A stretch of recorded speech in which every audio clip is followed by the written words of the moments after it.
Everybody said WFPN. Rolling. And in 3, 2. Yo, WFPN, we are back with our next guest, man. Y'all know the deal by now. We talk to movers, shakers, and tastemakers. This brother here fits that description at every angle. I want you to go ahead and introduce yourself to our audience. For the ones that don't know you, please. Okay. Hey, what's up? I'm Casino ATX, longtime rapper, songwriter, producer, and all-around Austin rap music historian right out of here, out of Austin, Texas. And, that sums me up pretty nicely. Hey, everybody clap it up for Casino, man! Hey, I'm glad now, because listen, some of these interviews, man, like, when people come in here, we be having some real Austin OGs that have been through the course, been through the weather, been through the trenches, and this is one of those, so I'm happy. I want you to start by telling people, you started in Austin, you was going to Big Bad Reagan. Yeah. You know what I mean? Not Big Bad Reagan. He was going to Big, no. We had to discuss Yeah, something he was earlier. going to Big Bad Reagan. And I want you to tell people, like, what that time was like in the 90s in Austin, and why it made you decide, hey, I'm going to give music a try. So I had I was living in California. Okay. I lived in Sacramento, and when we came back to Austin, it was like 95, and I ended up at Reagan. And what was crazy is Nook was at Reagan at that time. Wow. Anastasia. We've had Nook on here. We've had Anastasia on here. Who else? Anastasia, Dashade. Never had Dasha yet. Dashade from Blacklisted. Okay. We all were going to Reagan at the same time. Actually, several other people that came a little bit after me, but were like when I was a senior and stuff.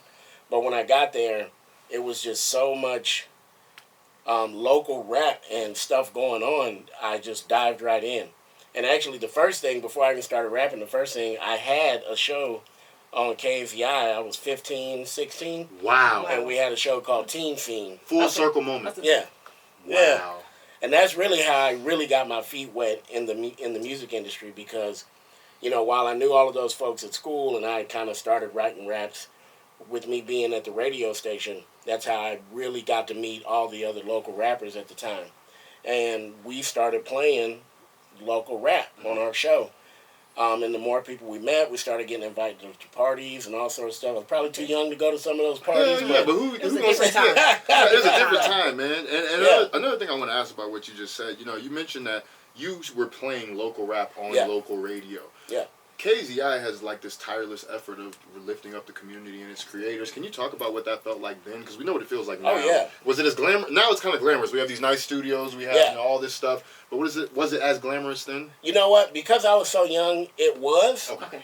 Because, you got to think, I'm 16. It was me and a couple other guys, my homie Scipio, Shorty D, and there was a couple of us. And so I had met Genius, and he had a show. That makes sense. Yeah. And so his show came on right before us, and we were on Saturdays. At first our show was an hour, then they gave us 2 hours, and we were on from like 2 to 4, and it was prime time slot for Saturday. And what was glorious about it was the fact that at that time there was no other radio for black people, for rap music. One of one. Yeah. So there was no, we're talking before the beat, before 93.3, before any of that. The only other station I remember was like an old school R&B station on the AM channel. Oh. Yeah. So if you were in Austin and you wanted to hear some rap music, you had to listen. You had to tune in to KZI. And it put us in a position to where, like I said, at first we were playing, because we were young, so we were playing like all of the real, hip stuff at the time and the stuff that the kids were listening to. But as we started meeting local rappers, we were like, all right, well, let's play some of them. Let's play Nook. We know Nook. Let's play him. Let's play these other people. And I ended up meeting all of these folks, and it just kind of goes from there. So it was glamorous because of the age we were at. But looking back, yeah, it was definitely grimy. Because, it started off, we were over there off of Loyola. Yeah. Say less. Yeah. Say less. Then KZI moved over off of Wall Street, where they were for a very long time. And we got to them when they were on Wall Street, so this is awesome. Yeah, but yeah, that first, my first introduction to KZI was on Loyola, right there at Loyola and Manor. Okay. Yeah. So right there, you know where the chicken store is? Mm-hmm. It was I love that right on the chicken other store. side. That's where the gizzards was at. Yes. Yeah. I can long imagine. time. The gizzards have been great. But you were right in the middle of history, so Yeah. it's so nice. I can only imagine what it feels like to be on the radio in the 90s when that was like a big thing back then. Everybody wanted to get their music played. What a cultural movement. Nah, it was. And you know, we ended up doing our show about 3 years. About 3 years we were on the air, and it was a great time. It was a great time. Awesome. I love that. And what would you say was your greatest accomplishment, even if you, I mean, thinking back then all the way until now, what was your greatest accomplishment throughout your entire career through music? Oh, I know.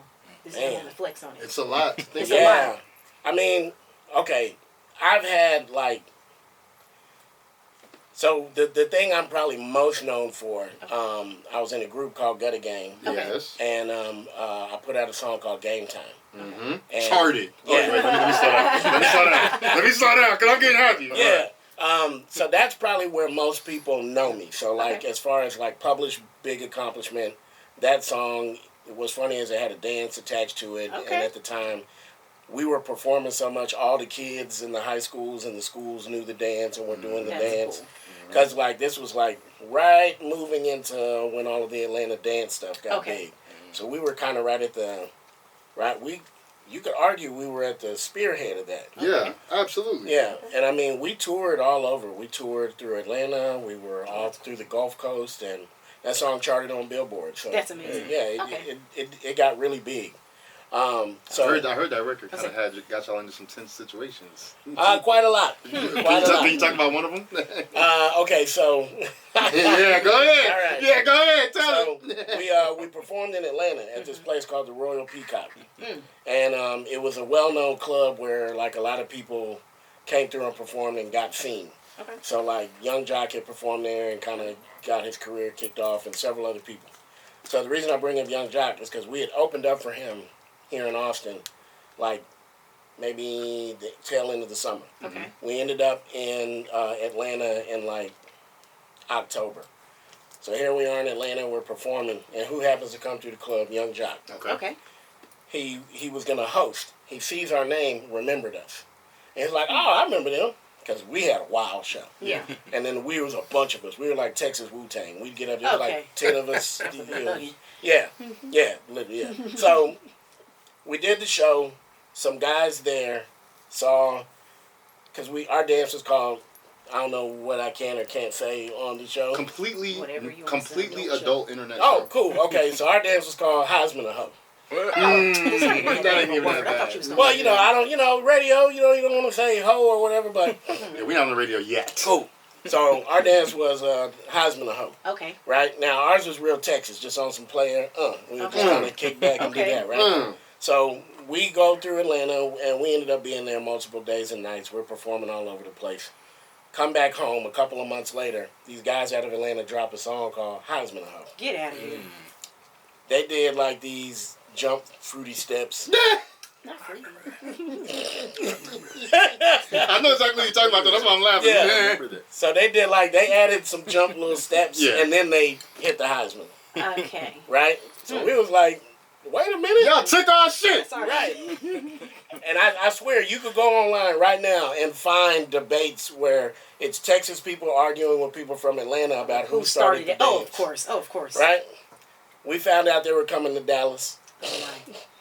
and we were like, okay, we're going to go up here and beat these niggas up. That's what Wow. And we ended up I forgot what happened. It ended up not going down. But what was funny is, at the end of it, when it was all said and done, somebody came out that trumped all of our stuff, and that was Soulja Boy. And so it didn't even matter at that Oh, point. so it didn't even- matter at that point. well, Yeah, and what was funny is he took the first part of their dance with the crisscross Yeah. fruity steps, cut out the Heisman, and Superman that hoe. Wow. So there you go. Okay. Wow. But what's funny is there were so many versions of it. You That had didn't the even matter. Batman, you Didn't had even this, matter. that, or the other, Didn't and it even was matter. just like, I remember at the time being so mad, and I felt like, dang, like that our opportunity got stripped from us. But now I'm glad because I would have just, and not even just me, the whole crew would have just been stapled as, oh, this The fad, dance, This the was a dance dance crew, crew, and a yeah. lot of those dance dudes died out when dancing. I mean, dancing Yep. hasn't died out because TikTok is bigger than ever. Yeah, yeah, for but sure. it's But their the- music it- wasn't there. Right, and not only that, but like in rap right now, dancing is like a sub-popular thing. It's not Sure. the main thing No. right Absolutely. now, right? And so yeah, okay. But to your point, though, from that era, a lot of those guys and girls did fall off. Correct. And because their whole theme or their whole shtick became The little dances. It's dance. Absolutely. And I'm proud to say that even though Gutter Gang broke up not long after that, a lot of the guys from the group did go on and have good careers. Successful careers. You know, Mr. Fitness kept doing his thing. Me and Syndrome kind of branched off and continued doing stuff. Actually, Fitness teamed up with Y2, and they were the Poison Y2. Boys. I love Y2. Man. Yeah, oh man. I super can't wait. talented. We're trying to get him on here. Y2. Yeah. And Fitness too, but Yeah. Y2, man. Ugh. Like, Yeah. one of one style for real. Well, that's what happens when your music actually has something behind it. Yeah. And wondering too, you said that was a great career impacting moment, but wondering personal accomplishment with your career. Yeah. That makes you proud. I've won 2 awards that meant a lot to me over the years. In 2012, I won a Growing the Tradition Award, and they had a display about me and my music in the Texas Music Museum for a year. Okay. And then last year, I got my own day in Austin. We're gonna clap it up for that. So that's amazing. And I have a May question. 30th. I have a May 30th. I have a question about Yeah. that. When you get the call for that, are you like me, or are you like it's about damn time? How'd you feel? You know what's funny? All right, I'm gonna keep it a buck. Keep it a buck. Keep it a buck. So, you actually have to petition for Okay. that. Of course. Oh. Of course. And I didn't know that. Okay. So, Okay. a young lady that was helping me, she was my publicist and a lot of things in many ways. She was like, "Hey, I got you in the running for this." And I was like, "Oh, crap." Beautiful. Right? Now, from there, it runs through like several people look at the application and all of this other stuff, right? And then you get the yay or the nay. That's Okay. awesome. But when you get it, man, yeah, it is a good feeling. You got to kind of be quiet because Yeah, of course. they'll tell you, like, I You think I lost. knew 3 months before Okay. I was even going to go do the thing. So, you know, you're kind of sitting on it and you're like, It's all quite right. excitement to be sitting on for so Yeah. long. Of I'd be course. bursting through energy. That's Yeah. very cool. I'd be interested to see what their petitioning criteria Is there anything on May 30th that you like to do each year to celebrate, or is it just kind of like, yeah, that was cool? No, this year we had a party. Okay. So I threw a party, and because of the other business realm I'm in, so I'm in the cannabis business, Okay. and so we, Of course. so we threw the party at a Club 420 downtown. Mm-hmm. Shout out Dan. He's been on the show too. Yeah, Yes, yeah. Yes. So we threw it there. Had some vendors, had a few other things associated with pretty that. cool. Yeah.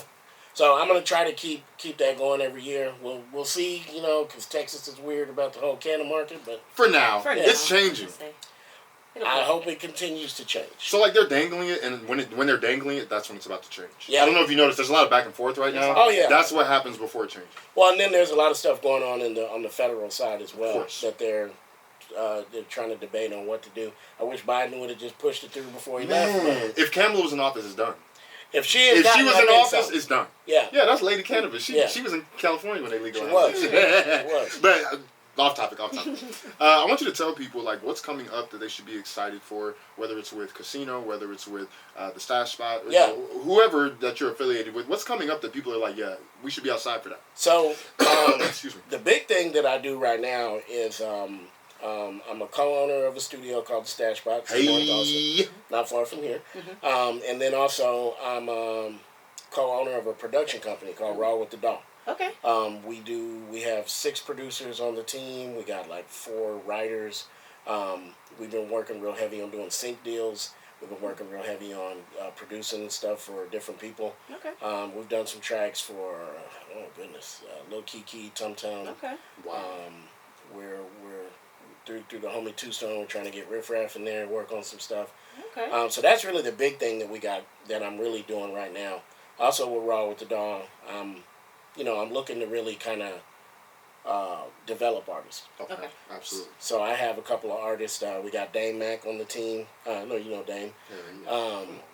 Brookie B, we getting ready to drop a lot of her super dope female rapper coming out of Austin, Okay. and she can actually rap. Okay. We like that. Yes. Because, Yeah. You A know, lot of women just shake ass. Yeah. we like that too. We like that, but Like that We too. gotta it's cool when they can do that Yeah. and rap. You know? There you go. Agreed. There you 2-for-1 go. combo. But Brookie's like cold with it. She can really rap. So talented artist. Yes, very Okay. talented.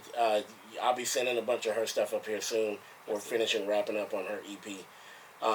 We got T Flasher, part of the team. I got, oh my goodness, how many people? Quite a large team. And right? what the goal? I don't know if you could tell. Yeah. By bringing you up here, the goal is that they'll be like, "Hey, that's the homie. I don't need to go up there. So if Bishop is listening, if Dame is listening, if anybody's watching this interview, we want y'all up here too. Yeah. Man. Oh yeah, definitely. You know, I'll be sending them through here Hell when they yeah. got stuff ready and all of that. And then I'm starting to slow down. I'll never say again that I'm going to retire. I said that one time. You just slow down. And it didn't You happen. just slow down. No. though. No. You just slow down. But That's all. I'm working on another project that we're getting ready to drop. Oh man, my business partner Chef, he just won an award, production award. Hey, and Chef deserves it. Let's clap it up for Chef, man. Chef deserves that. Yeah. And so, like, that's really what we're doing right now. I'm really focusing on developing other artists, really getting into the production game real good. I already do a lot of ghostwriting, so we're trying to move into the realm to where I'm no longer a ghostwriter. Okay. You An get actual the accredited you the writer. most Okay. writer. Yeah, there you go. There you go. I'm just messing with you, man. This ain't the last time Casino gonna be up here, so Yeah, I'll be back. we starting to kick shit now. But tell people where they can find you on social media, please. Oh, I'm super easy to find. Like, I made it as easy as possible. Artists, take this tip from me. Make all your social media The your name. same The thing. same on everything. So I'm easy to find. Literally, Casino ATX. Easy. CASINOATX. Love that. Easy to find. I'm on everything. Even Cash App. You feeling generous? Nah. Send something on over. Hey, we'll add the link. Everybody clap it up for Casino, man. And y'all don't go nowhere. We'll be back with our next guest. Yeah. Let me stop that for Tim. He's letting Yaya in. You are a breath of fresh air. You also speak very well, I can see. Thank you. Reagan took you very